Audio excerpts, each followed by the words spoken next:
From the Windows, Doors, and More studios, your one-stop shop for all your kitchen and bath needs. The Pat Miller Program. WOWO, 92.3 FM and 1190 AM. Depend on it.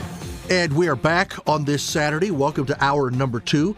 Glad that you have decided to spend some of your time with us, either live here in the 1 o'clock hour, or if you've missed the broadcast and you want to go back and pick up on some important things like a Philip Wegman interview, you could do that on our podcast, since we podcast every portion of the Pat Miller Program every week. I mentioned him. He's right there from inside the nation's capital. It's Philip Wegman from Real Clear Politics. Philip, good afternoon to you, sir. Good afternoon. Thanks for having me. You bet. Absolutely. So let's hop into some things here if we can. First of all, you know, the Trump trial is so huge. And in full disclosure to people, you and I are talking at almost noon on Thursday to be ready for Saturday. I have a couple of events, and I have a funeral and a celebration of a graduation I have to do on Saturday. So we're not doing this live. So normally I don't worry about it because not a whole lot happens between Thursday and Saturday. But we may very well have a verdict or a lack of a verdict or something. How is it that the trial is sucking the wind out of everything inside of D.C., or is D.C. not even aware that it's going on? It's sucking all the wind out of D.C. and the political world writ large, because the decision here is going to change everything. If Donald Trump is convicted, then from now until Election Day and likely beyond, every Democrat is going to refer to him as convicted felon Donald Trump. Right. If he skates, or if there's a hung jury, then Trump is going to point to this New York case and say that it is indicative of the entire legal jeopardy. This is, the one case that we're going to hear before the election, no matter what. And right now, it is pretty darn confusing. There are some jury instructions that have left a lot of reporters confused. There is a question over, the charges themselves, whether or not what Trump did in New York was a misdemeanor that can then be turned into, a fraud felony charge. It is, there's, a lot of intrigue, not just from, the person who is on trial, but there's also a lot of confusion in terms of how that trial is being conducted. But one thing is for certain, the result is going to change the rest of the election, and this is very much an inflection point. Well, and you brought it up about, it depends on, the charges. In your head, you're a smarter guy than I, which is why I waited to ask you this question. Are you sure you understand fully what the charge is against Donald Trump? Or is it whatever they think, wherever the personality of the trial and the opinions of people will land, that will be what they say was the trial? That was the charge. Yeah, I rely on a lot of legal experts on this one, folks who know how to read law. And I'm going to be honest and admit my own ignorance here. There is a section of this trial that has to do with whether or not Trump misclassified hush money payments to Stormy Daniels as, a legal expense when it should have been, a campaign expenditure. There's also questions about, how he conducted his business in New York. But this is what a lot of the Trump campaign and Trump folks are banking on. They see a very confusing process. And as confusing as it is to them as they try to defend themselves against these charges, they also believe that the folks who are watching from home and are not, tuning in every single day are just as confused. They're kind of expecting that everyday folks are eventually going to tune this out. And, I think that, there's some political optimism from the Trump campaign. They think that politically they can still win, regardless of what the verdict is here. But in the actual legal realm, I think that they're preparing for the worst. And that's because, we heard the former president come out and say earlier this week that even Mother Teresa couldn't beat these charges. Yeah, when you can't define what they are, and then when the charges, because normally a charge has a parameter. If you're guilty of speeding, then you were in this vehicle, you were on this street, and you were going this speed when the posted speed limit is this. There are so many ambiguous things in these accusations. You don't know what it is. I don't know how you defend yourself against this when you're not exactly sure, even up until the time it goes to the jury, exactly what the trial was. And I think that back late on Wednesday night, when the jury sent a couple of requests to the judge, hey, could you send us this and could you send us this? The things they were asking for seemed to tell me they weren't exactly sure what it was they were supposed to be looking at. And the argument from conservatives and Republicans is that not only is this highly unusual to put a president on trial, a former president like this, but that if you're going to take that step, if you're going to break with precedent, then it ought to be on a clear and shut case, that there ought to be no confusion here. But it is a confusing case. It's very complicated. And what we saw the Biden campaign do this week is something that they had avoided for the better part of a year. They showed up outside of the courthouse.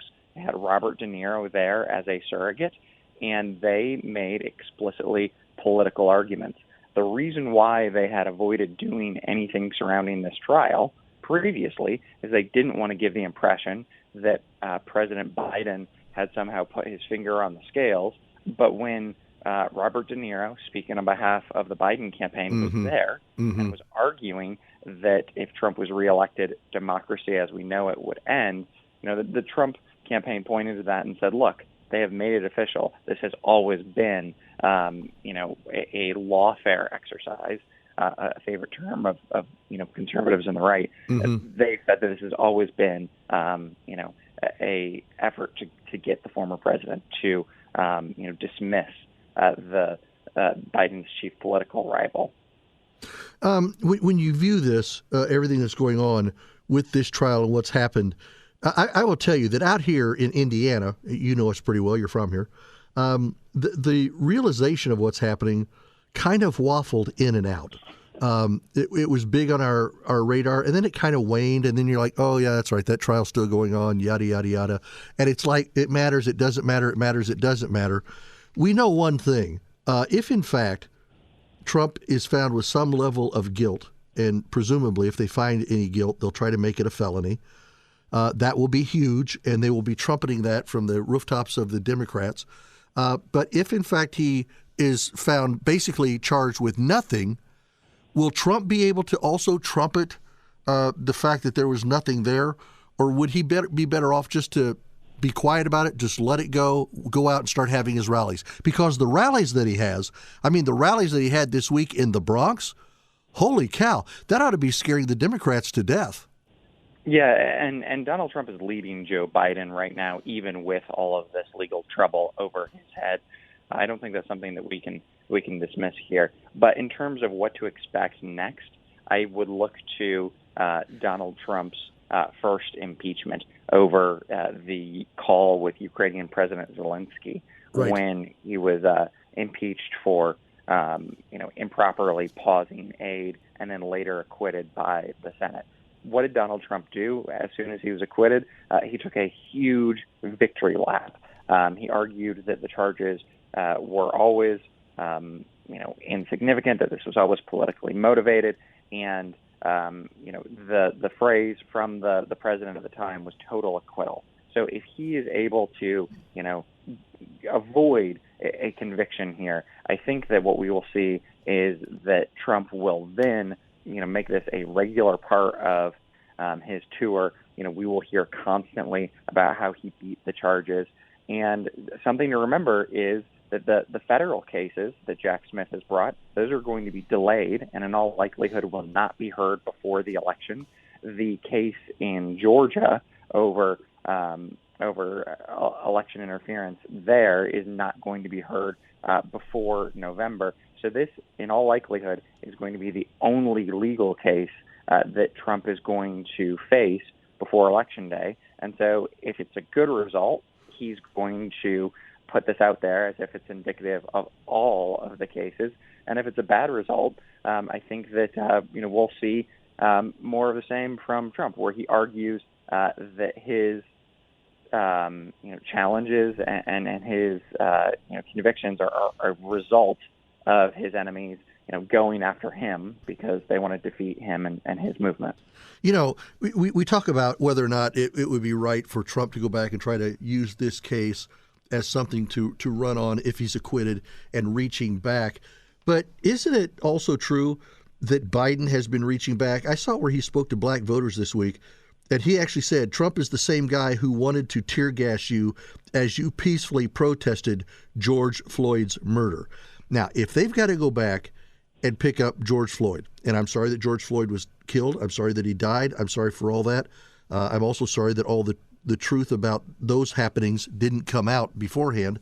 But in the fact that nothing was found wrong and nobody acquitted on that, how weak is it that Biden goes in front of a group of blacks and pulls up George Floyd?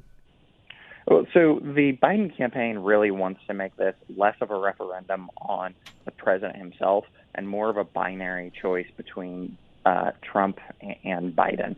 I think that if you look at the argument that the president was making there, he's trying to push back against some of the gains that Trump has experienced with the black community. We see Donald Trump polling between 23 and 26% with black voters. That is a cataclysmic event for Joe Biden, whose real core constituency in winning the nomination in 2020 and then winning the election was the black community. Right. And so I think that he's pointing to a very painful and difficult event, in the summer of 2020. We'll see if that contrast is effective, because clearly, this community, like the rest of the country, is also dealing with a lot of economic pain. They're still dealing with inflation and struggles there. So we'll see if Biden is able to force that contrast and in that way, save himself from the economic critique. But what was also interesting about that rally is that Biden argued that had January 6th been, perpetrated, that riot at the Capitol been perpetrated by members of the black community, right, that Donald Trump would not be as interested in, defending folks who are still, on trial for that day. And I think that this is a very racialized argument, and it is an argument that I think we're going to hear from now until Election Day, because Biden cannot lose more of this constituency and still have the numbers to win the presidency a second time. As long as we're talking minorities and we're talking blacks, which are obviously very much in the forefront of the Biden campaign's emphasis, aren't the Hispanic voters right in behind them? And aren't they leaking away some Hispanics as well? Yeah, the numbers when it comes to Hispanics are actually more split between Republicans and Democrats. What we see from Donald Trump is that he's winning a larger vote share than Mitt Romney did in 2012. I know that's a sort of a dated reference, but it's significant here because it cuts counter to the narrative that we hear a lot in the media and from Democrats, that his rhetoric is turning off, the Hispanic community. And certainly, some of Donald Trump's rhetoric has been controversial and has really solidified opposition to him among Hispanics and Latinos, but it hasn't, been more harmful than helpful here. You have him attracting large swaths of those voters, and if he's able to keep those numbers consistent, as well as keep his support among the black community, around that 23%, that seems to be enough to keep him competitive at the very least. Let me give you a personal opinion, and then we got to get out of here. Talking to Philip Wegman from Real Clear Politics. In my view, and that's all that it is, I think if Trump ends up being acquitted, or mostly acquitted, of all the charges that are brought, whatever they are, obviously that's going to be a huge positive for the Trump campaign. but would Trump damage himself? Because I think his big temptation is going to be to pound his chest in victory too much. Could that come back and bite him? Yeah, I mean, so if Trump goes on a victory lap here, and he will, but if he goes on a victory lap so much so that he's reminding voters, in particular independent voters, of these charges, then that could be a negative. But look, the Trump campaign, they want to run a election based off of the argument that you're worse off now than you were 4 years ago, that the economy has not recovered, that divisions in this country have increased. So I think that if there's an acquittal or if there's a hung jury here and Donald Trump skates, then that's going to be part of his argument that the system is against him. But he's not going to be abandoning the larger sort of portfolio of economic arguments against Biden and questions of how the country has gone in the wrong direction. I think it'll be part of it, but it won't become the whole. I think you're probably right. As always, we appreciate you. Welcome to June here on the program, Philip. We're glad that you're with us, as always, and we'll see you again a week from now. Take care. Keep everybody in Washington, D.C., just keep them in their seats, keep them calm, throw cold water on them if you have to, but let's not have anybody bursting out of turn over there, okay? I'll do my best. Thanks, Pat. You bet. Thank you so much. This is the Pat Miller Program on WOWO, 92.3 FM and 1190 AM, and on the WOWO app. Hey, welcome back. My thanks for Philip Wegman being with us today and talking through. And one of the things that he and I both struggled with a little bit is exactly what's going on. If the debates were held today, who would win? If the jury came out today with either an acquittal or a conviction, what would be the result of that, and who would do better? Let me give you some things that came out late this week. In the New York Times Siena poll in Arizona, Trump up by 7. In Michigan, Trump up by 7. In Pennsylvania, Trump up by 3, and in Nevada, Trump up by 12. So Trump's lead in each of these critical swing states is got to be causing some indigestion difficulties for Biden and his friends on the Democrat side. But just how much, we shall see. As I mentioned when I was talking to Philip, Biden came out this week talking to a group of black voters and said Trump is the same guy who wanted to tear gas you as you peacefully protested George Floyd's murder. The same guy who still calls the Central Park Five guilty, even though they were exonerated. He's that landlord who denies housing applications because of the color of your skin. Now, that last accusation, where did that come from? Based on what do they say that? And I'm sure that Donald Trump could parade out a lot of blacks that live in a lot of his offices, in his apartments, that lease retail space from him, that could be blown away. But sometimes in politics, it's not whether you can back it up and prove it or the opponent can get around it, but when you just throw it out there, what does that say? Because those are the things that rest in the hearts and minds of people, and they have a hard time getting away from it. So that's my take on that. We're going to step away here for the bottom of the hour. Just after that, Tommy Carden will be on with us. Tommy from Redemption House, and they had, I'm assuming, and I'm thinking this is why we're going to talk to her today, a rather successful butterfly gala back in April at the Grand Wayne Center. All of that and more thoughts for you as we continue to move throughout the day. This is Pat Miller here on WOWO 92.3 FM and 1190 AM.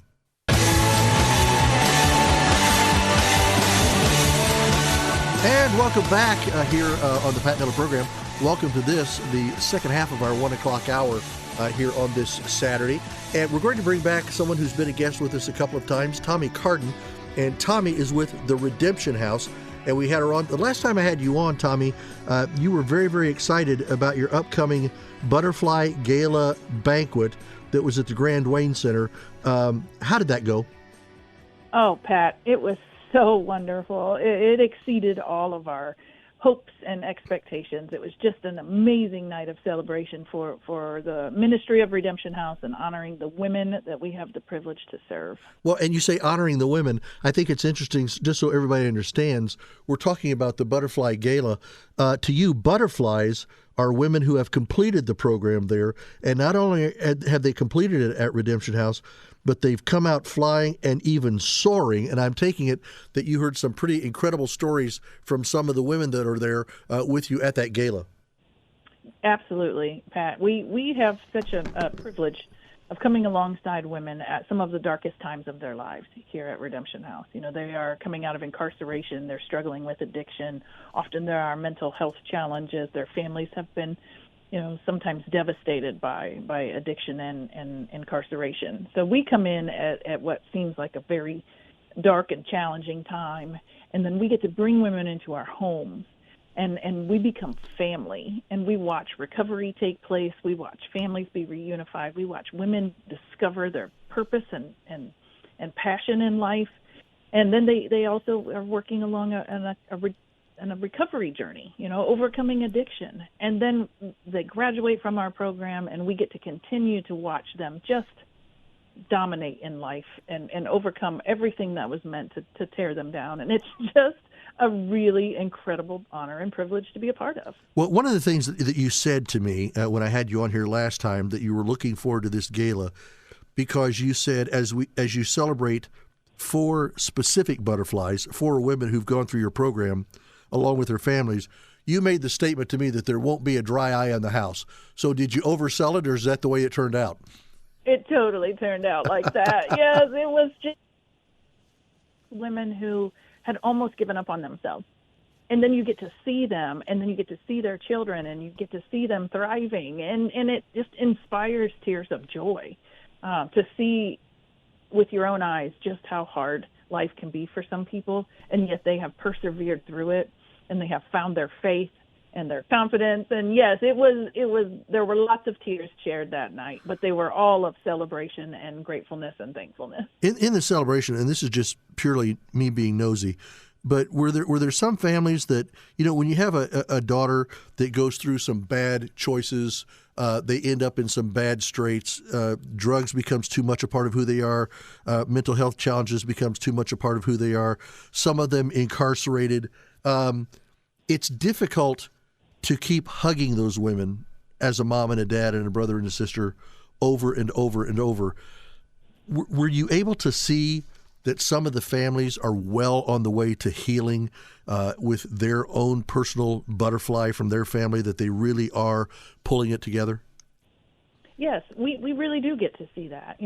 We understand that boundaries are a very important part of someone's recovery journey, especially boundaries for family members, because there can be a lot of hurt, a lot of pain, just a lot of trauma involved. So we come alongside the family just as much as we come alongside the woman, that's a part of our program, because what we want is for them to find a way back together, a healing, a restoration, or a redemption of their family. But it takes time. It takes time, and it takes a lot of effort and energy, and there are some starts and stops. But we really do get to see parents being proud of their adult children. I get told time and time again, "Thank you for giving me my daughter back." Oh, wow. And then and that is that is one of those things that you can almost feel the love and the gratefulness in those words. Yeah. Because they didn't know if they would ever get their daughter back. Now, you get to be a part of that. As all of this unfolded, I mean, there at the banquet. Now, you say there wasn't a dry eye in the house, but not you. I mean, you held your composure. Nothing got to you, right? I cried more than the rest of everybody else. I almost cried just now talking to you about it. Well, I mean, I'm very emotionally invested. Well, you can't get this involved in the lives of somebody, in particular, girls and young women. You just can't get that involved in their lives that it doesn't reach into your very soul and grab you too. I mean, if you didn't, you'd probably be dry wood. Yeah, I always pray to keep a soft heart to the harsh realities of the work that we do. And God has gifted me with, a call for this work. It's, not everybody can dive into someone's storm and try to help pull them out. It takes a lot of faith on my part. It takes a lot of commitment and support from our team to one another, and from the outside prayers and encouragements, because it's not all sunshine and rainbows, but we know that there is hope for tomorrow. And so sometimes today is hard, but that's life. Yeah, we just have the life of numerous people that are struggling. Yeah, that is life, and sometimes when women are deposited at your doorstep at Redemption House, they are very much on the struggling end of where they're at, and you guys are. Now, some of them maybe have started a little bit of a turnaround, but not normally. I mean, you catch them on the downslide, and to see them, and you invest in them, and the women around you invest in them, and you actually see some kind of a spark catch in them. I mean, of the 4 women that were there at your banquet, because they were your keynote speakers, but as those 4 women presented themselves and everything that went on, you had to sense just an incredible amount of pride and accomplishment on their part, because you saw them at the beginning, you saw them at their worst, and now to see them where they are now, that's a huge affirmation for you and your team, and for what it is that you've accomplished, and for the accomplishment of these women. And I remind them time and time again just how far they've come.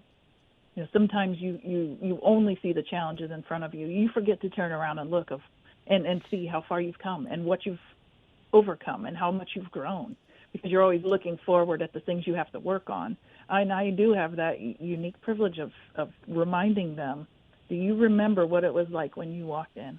Because I do. Do you remember when you got your first job? Do you remember the first time you saw your kids again? Do you remember passing your drug screen, getting your license, going back to school? All these things that sometimes they might forget, and I get to remember with them and remind them of just how far they've come and how much they deserve to be honored and celebrated. Well, and that's exactly right.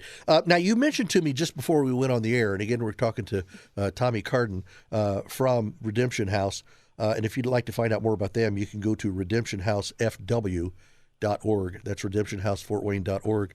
But you mentioned that there's a couple of other things coming up in your future as a group, because you want to accomplish even more. Absolutely. We launched last year Redemption House Missions, which is an opportunity for us to do outreach with our graduates to help others. And last year we went on our very first international mission trip. We took graduates, helped them get their passports. Oftentimes they don't even believe they can get a passport because of some of the challenges they've had in their past, and yet here they are traveling internationally, getting stamps in their book, going to serve with mission agencies in other countries. So we have our second trip coming up this summer, and so we are fundraising for that right now. We have 4 graduates going on this trip this year. It's a mixture of graduates and staff and some community volunteers, and we have a nice opportunity for folks to go out to eat at Potbelly Restaurant on Sunday, and they are donating 20% of their proceeds towards our mission endeavors. So I thought that's a really nice opportunity. People don't want to cook on Sunday. Right? No. So let Potbelly cook for you. Well, and you knew, because we've met a few times, so you knew as soon as you mentioned food, you knew you had me on the hook. So Potbelly. I'm excited already. Now, Potbelly, is that the restaurant that's there on Coliseum? It is. Okay. It is. And we have residents and graduates from Redemption House working there. One of our graduates is actually a manager there and hires other women. So they have been such a great support to our ministry and to our organization, and allowing our women to find value in being employed and doing a good job. Well, and now they want to give back in this way too. If you follow motivational speakers, Zig Ziglar and others like them, they will tell you that success breeds success. So when you have a graduate who basically now is a butterfly, and they are out there now in the community, and they get a job at a place like Potbelly, and they become a manager, and now they can be involved in making sure other women that are on a course that they were on, they get a job. That's amazing. Yeah, it is. It's a cycle of redemption, and it just keeps feeding itself. So neat to be a part of. Yeah. So that's coming up, and so this for the Potbelly, is that this weekend? Okay, and 20%. Mm-hmm. Okay, so And then we have the trip then coming up over the summer. Okay. And then we also have our alumni reunion, which is Saturday, August 3rd. It's going to be at our Wayne Street house. And it's an opportunity. It's a free event. Lunch is provided by the State Bank food truck. We'll have games and we'll have music. The house will be open for tours. And it's a great way to come for just an afternoon of fun with the family. You can bring the pets. It's walkable to downtown. And enjoy and celebrate with us even more lives being changed. what is the address there on Wayne Street? 426 East Wayne Street. Okay, so you can't miss it. All right, and that'll be awesome.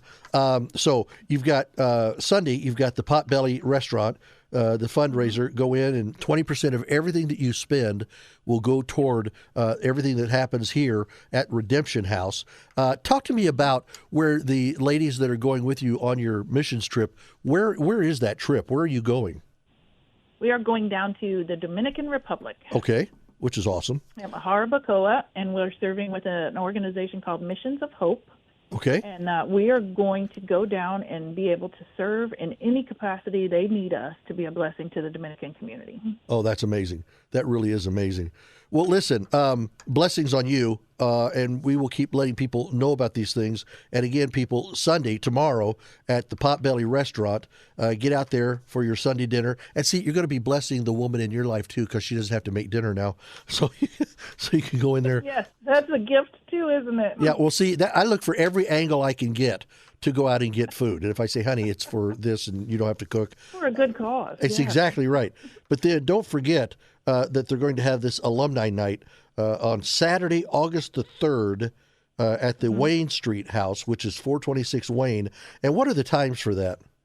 Actually, it's going to be a lunch. It's going to be 11 to 2. Okay. So come by, grab lunch, hang out with us, get a tour of the house, meet some of the ladies, play some games, enjoy yourself, and get on with our Saturday. That's perfect. Now, I want a couple of things. I want you to get with me when you guys get back and let us know exactly how this missions trip went. Because I look forward to telling you all about it. Yeah, I'm sure that's going to be another clarion call of victory for what's happening on there there. There will be some tears involved, Pat. Oh, no, not at all. I can't imagine.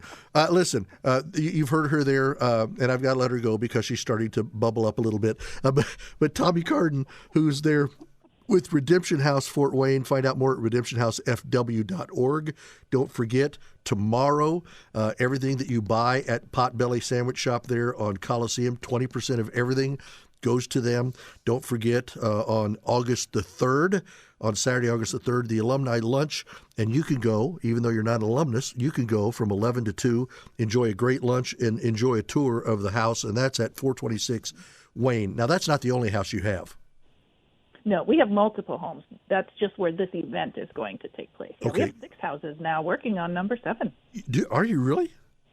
Yeah, Good we have grief. a waiting list, Pat. We've got more women needing help.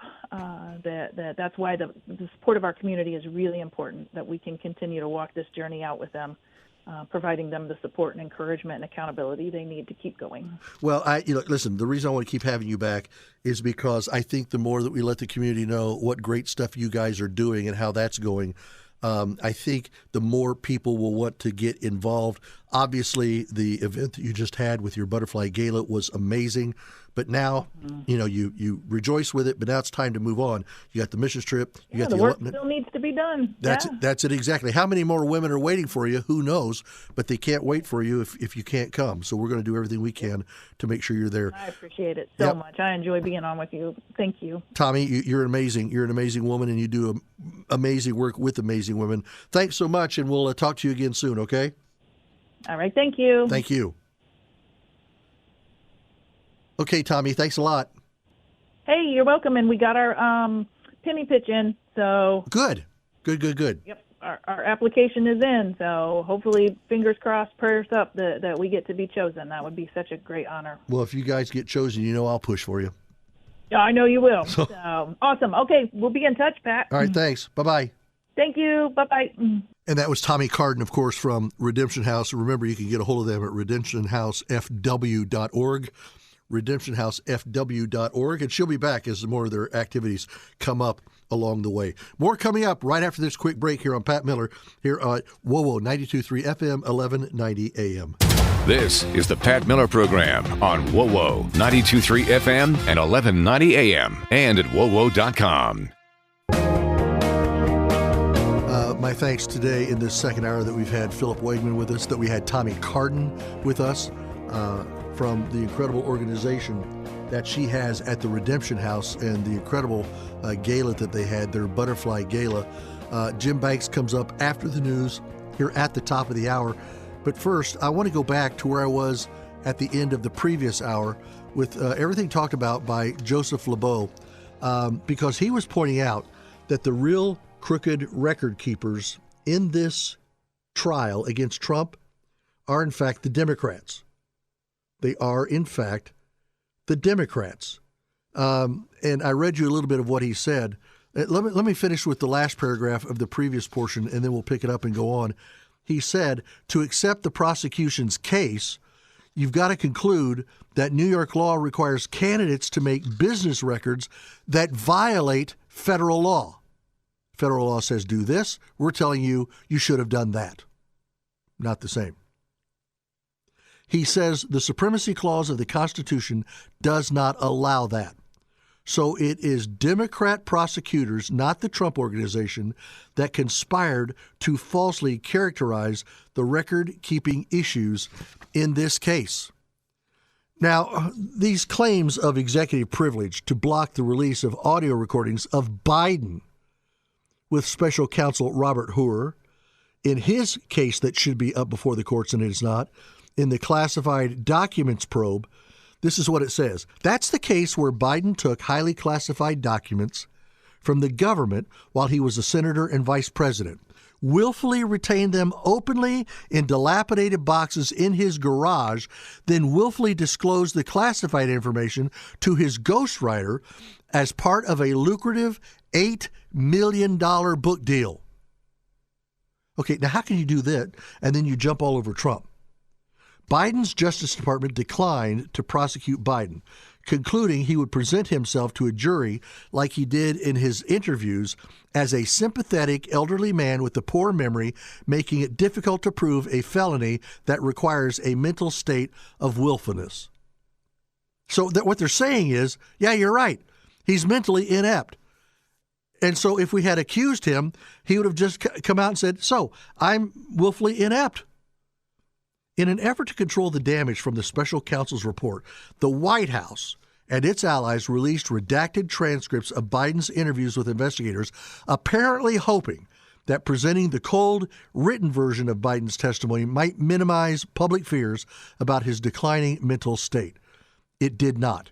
Yet it did open the door for Congress to subpoena the audio tapes for the interviews. And the White House's assertion of executive privilege is not really a legal privilege. It knows it has no chance of prevailing in court. Rather, the assertion of privilege is purely political. The White House believes it can conceal the audio tapes until after the election while the issue is litigated. Republicans and right-minded conservatives, we ought to lambaste Capitol Hill and say, get those records. Coming up, Jim Banks right after the news.